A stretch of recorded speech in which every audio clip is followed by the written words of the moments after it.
All right, so it's been 5 years since my double jet ski trailer has been sitting here, and every 5 years I have to get this thing ready because I usually get two brand new jet skis every 5 years, and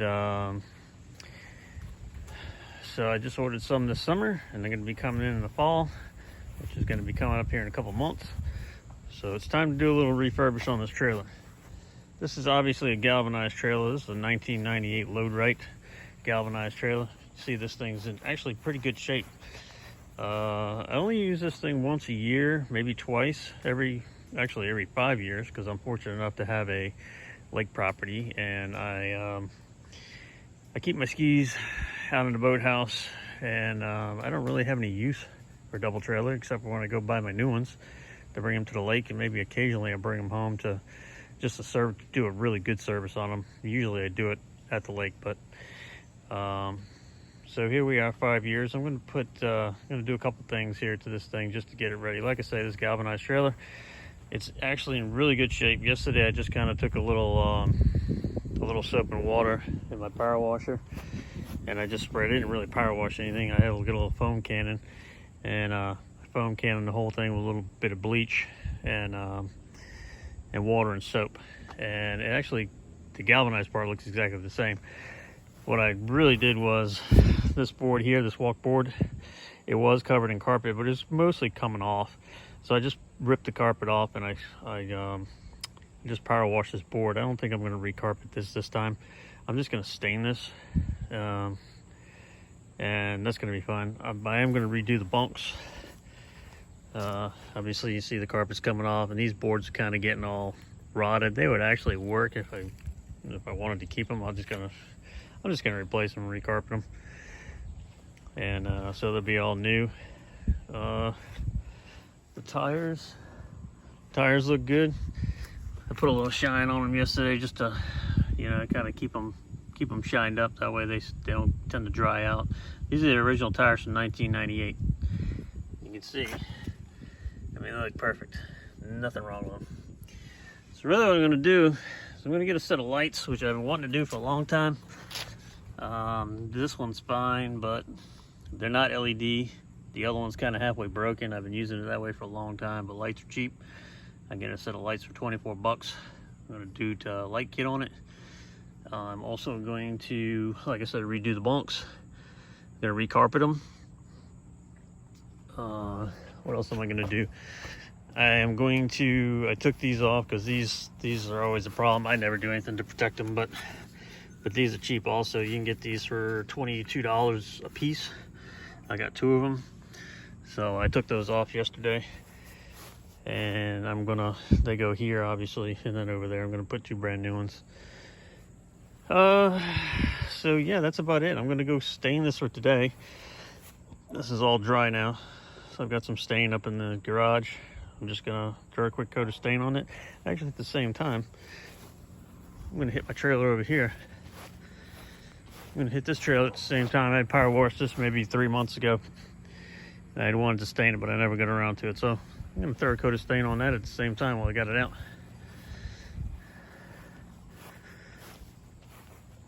And so let's do this. Thing I forgot to mention too, I'm just going to redo these bolts also under here. Not that I have to.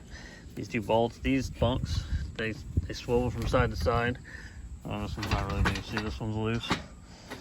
Okay, so I'm just going to put new bolts through here and over here. Okay, just so I don't have to mess with it when I go to set these skis up. When I go to the dealership, put these two new skis on here, and I have to tighten everything down. I want to make sure I'm not dealing with any kind of rust or anything like that. So I'm just going to replace all those bolts. That's real cheap. So basically, for $100, I'm going to get this thing to where I want it to be, even though it's kind of usable the way it is, except for these guys. So $100, get this thing fixed up, and they don't end up sitting for another 5 years, unfortunately. But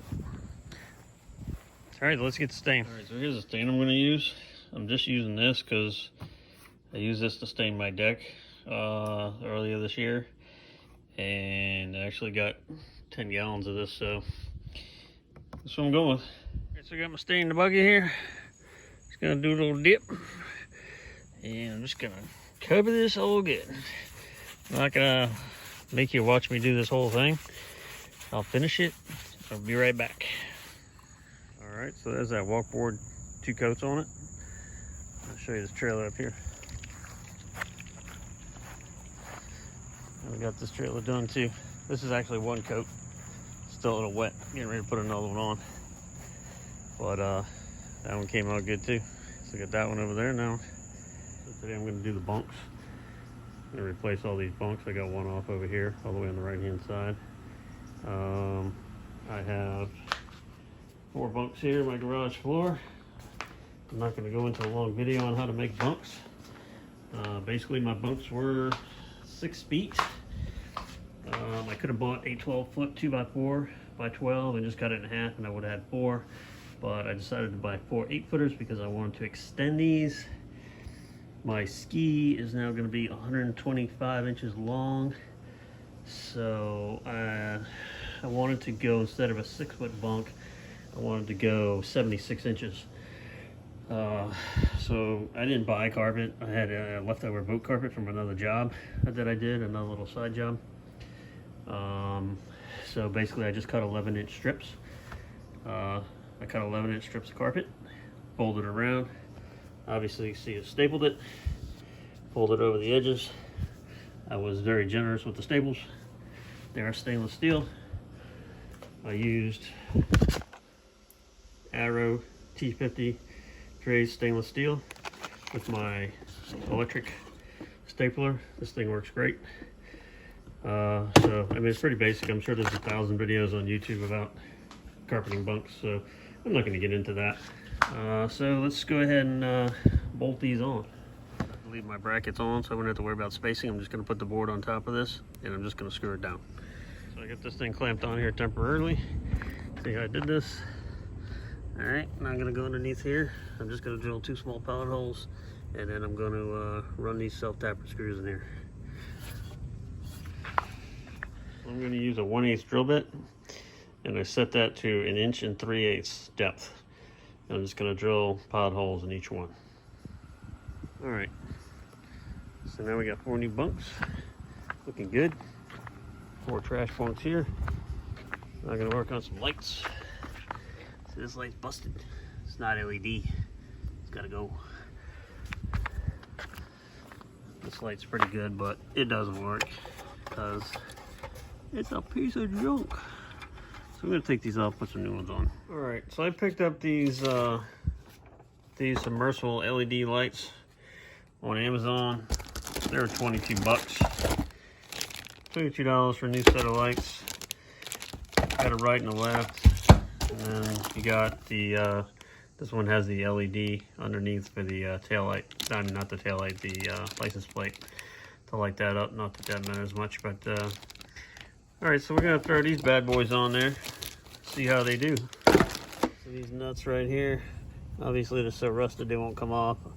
I could try to bang them, whatever. I can't get to the other side of them, so I can't hold on to anything. I'm just gonna take the saws off, see how this works. I got a nice fresh blade here, and I'm just gonna try to cut through them.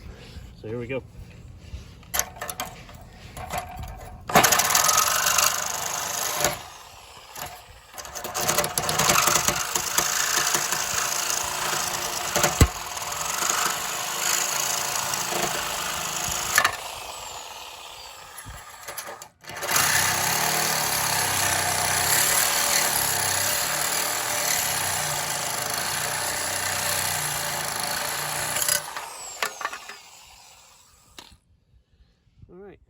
That wasn't too bad. On to the next step. So I ran into a little issue here already on this one. Here's the light. Here's the bolts in the back. So when I try to put these bolts in here, right in there, you can see that. Then over here, hard to tell with the sun in the way, but it hits my bolts right there in the top right. These bolts coming out of the trailer right here. All right, so rather than cut these off, I'm just gonna raise this light up, and I am gonna make 2 new holes, one there, and then one over here, and that's what I'm going to do in this situation. I'm going to drill those holes. I'm sort of eyeballing this just above this dirt line right here. So I'm going to put another one right here.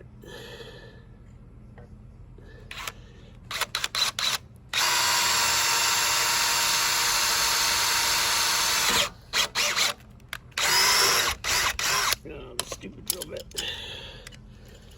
I'm going to get a new drill bit. Alright, there we go. There's that one. I'm going to run this in one more time.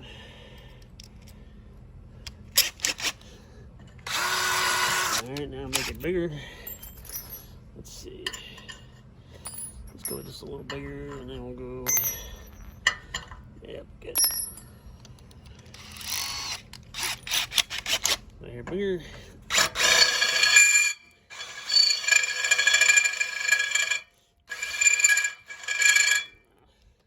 Won't let you listen to that. Let's go a little bigger.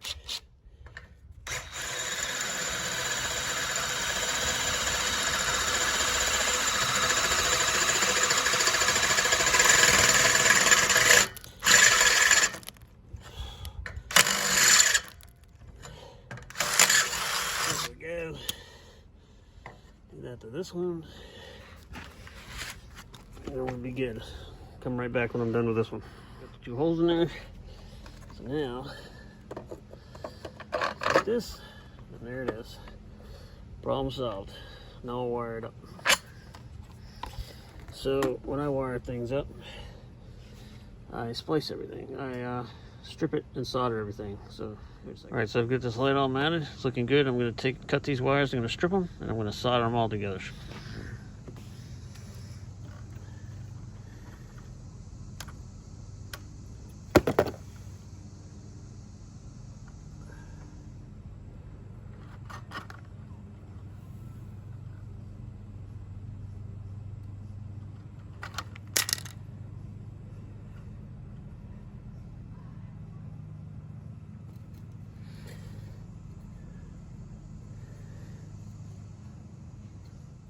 Alright, so I use a little piece of heat shrink wrap. I'm going to slide that on there, and I'm going to tie these together, and I'm going to solder them.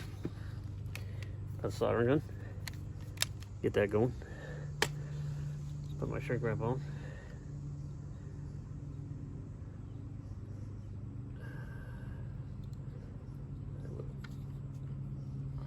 Tie this one together. Just wrap it.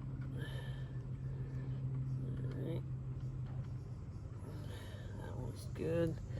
Put a piece of shrink wrap on the old one, on the ground, on the turn signal rather. I will tie that one together.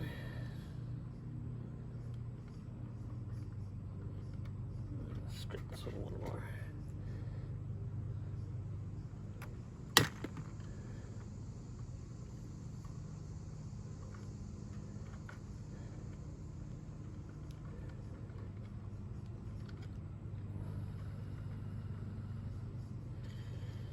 Alright, now both of those are ready to be soldered. I don't know if you can see this. Hopefully you'll be able to see it.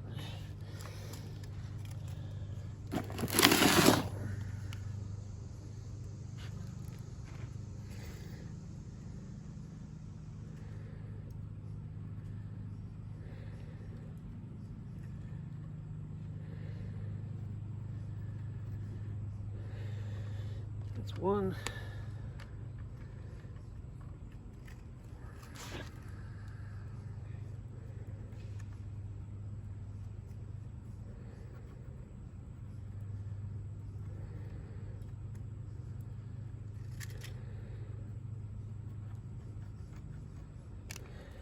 All right, there you go. Yeah, soldered. I'm gonna put that heat shrink up there and go ahead and heat that up. And let's see, slide this over. Slide this over. I'm gonna use a lighter today. Normally I use a mini torch. Works better, especially when it's not windy like it is today. Yeah, this is not gonna work with the wind today, I don't think.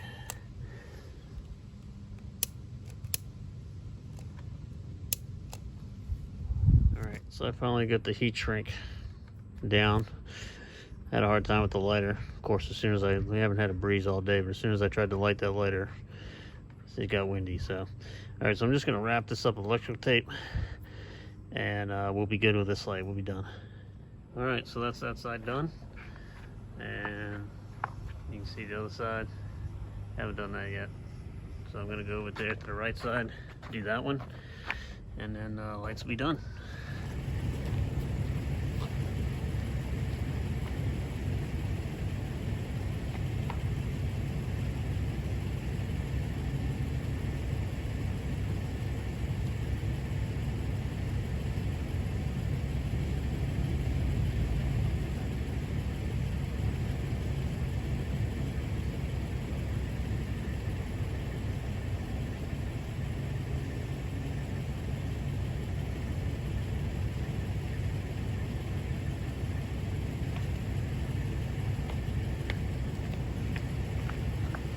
Alright, so the last thing I'm going to do here today is I'm just going to pump some grease into these bearing buddies, and this thing will be ready to go.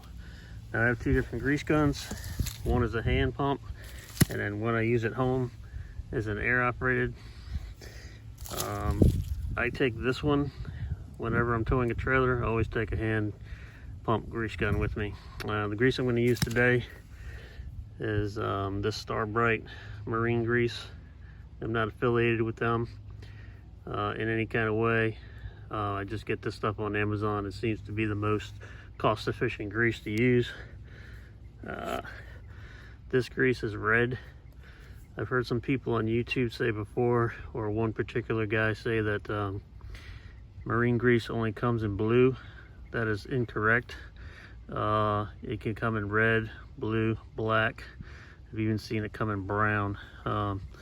So that was an incorrect statement. So I'm just going to put about 10 pumps in this right now. I am going to do a whole video on taking this apart and showing you how this thing works, and do a whole breakdown of the bearing system, how to repack it and everything, but I'm not going to put it in this video. So let me just pump this 10 times. I'll be done and call it a day.